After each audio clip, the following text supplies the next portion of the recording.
guys, Mr. Tickzon here. I hope you're doing well. Mr. Tickzon, aka Ugo, aka Mr. Tickzon from Tickzon Mentorshipscheme, where we try to turn our hindsight into your foresight. And we're back again with the 99 days of value. And this is day 3. So I hope you've had a good day. I hope the previous 2 days have been giving you guys some level of value or some level of insight or just something to think about.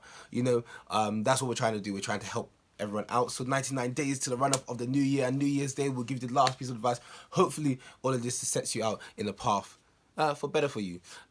So today, what are we talking about? So 99 days of value, day 3. So today we're talking about that. Well, some of these seem like they're cliches, maybe. Well, this one I want to talk about in a different direction. So delayed gratification is important, but also delayed rectification is also equally, if not more important. So delayed gratification is essentially, you delaying your what you want, delaying the gratification, delaying the instant dopamine hits. That's one of the reasons why, similar to what we mentioned in day 2, is that when it comes to like budgeting, it kind of spaces out the instant gratification. So it's like, I saw this bag, it's Black Friday, sales, I want this bag now. No consideration of your wider plan, no consideration of what you're doing. You get the bag now. Whereas your budget would have told you, okay, we can get this bag because we really want it, but we're going to have to save £50 into a sinking fund every month to get this in like 4 months.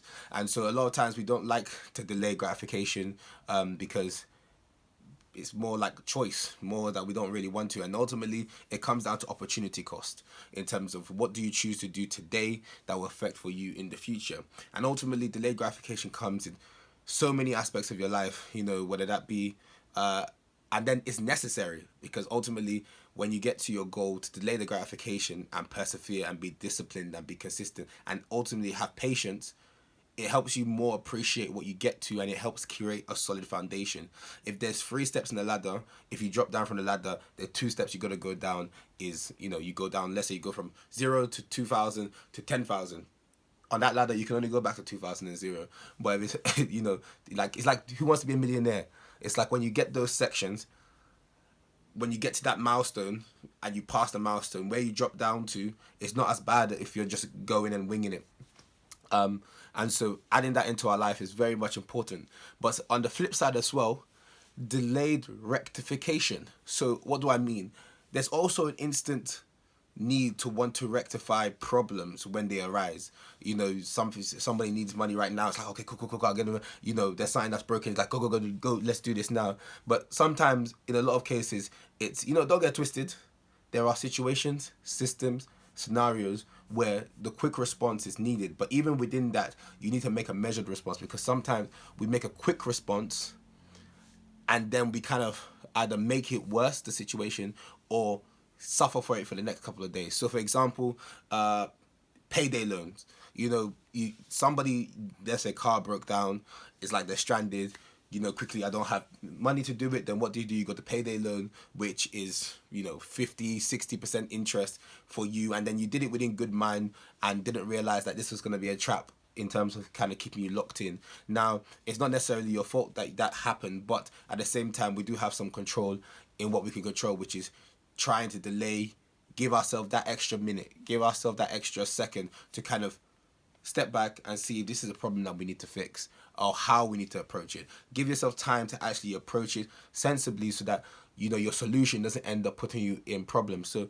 even sometimes in an argument, for example, you and somebody may have had an argument, and then there's a need for wanting instant rectification in that you want to, resolve the argument here, now and then, and somebody else's makeup might not actually suit that. That person might need to relax, get in their own space, release the energy in some way, shape or form, kind of talk to themselves, have some alone time. Some people need to kind of have their own space to get back to themselves, and then, you can come down tomorrow and it will be fine, as opposed to keeping that person in that space kind of locked in and almost caging them, which gives the opposite thing, even though it's good intention. They do say the road to hell is paved with good intentions. So sometimes when you're looking to rectify an issue, whether that be on the national scale or in the micro scale in your interpersonal relationships, it's important to delay the rectification, not in a sense that you give yourself time to understand what you're doing and try and find out the options that's best for you,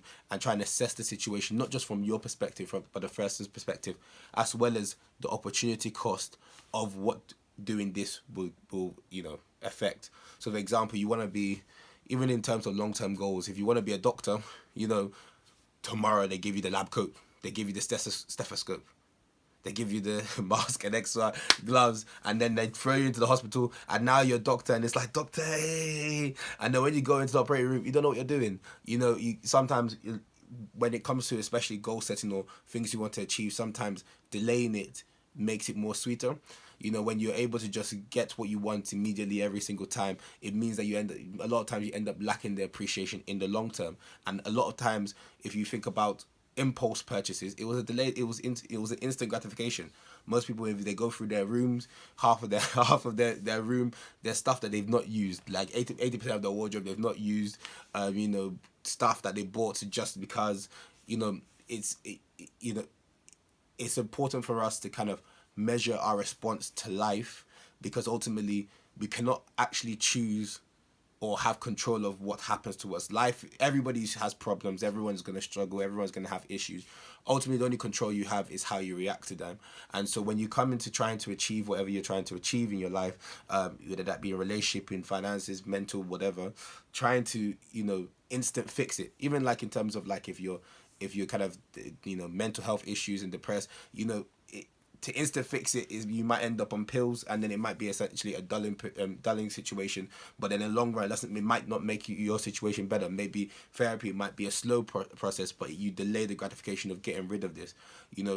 Ultimately, the kind of freeing part in terms of delayed gratification or rectification is that to some extent you're giving yourself a plan, or giving yourself a plan of attack, or at least considering it. So to some extent your brain could follow you in understanding that there is some light to the end of the tunnel, because we're going to get there, but it's up to us to kind of control ourselves in order not to put ourselves into more problems. So it's almost like if you're about to make a big decision, take 3 seconds, sleep at night.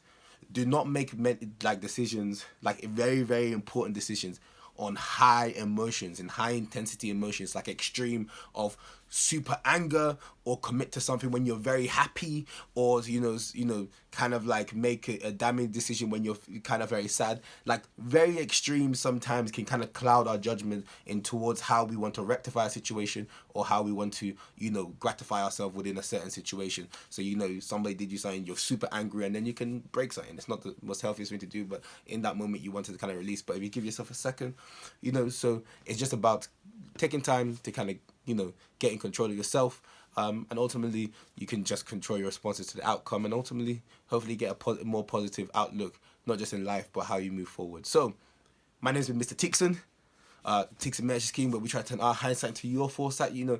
Sometimes these are things that we know, sometimes it's things that we just need to hear again from a different voice. Passing it along with somebody or helping people out is a very important thing to do, because ultimately if you look around the room, if you look around all of us, there's a lot of knowledge that you can have and share. So I encourage you to share any value in the comments or whatever that anybody else can benefit from. So ultimately, have a lovely day, have a lovely week, have a lovely run up to the end of the year. We're in Q4, and I hope you're having a blessed day, week, almost in October, Halloween settings, and I'll see you soon.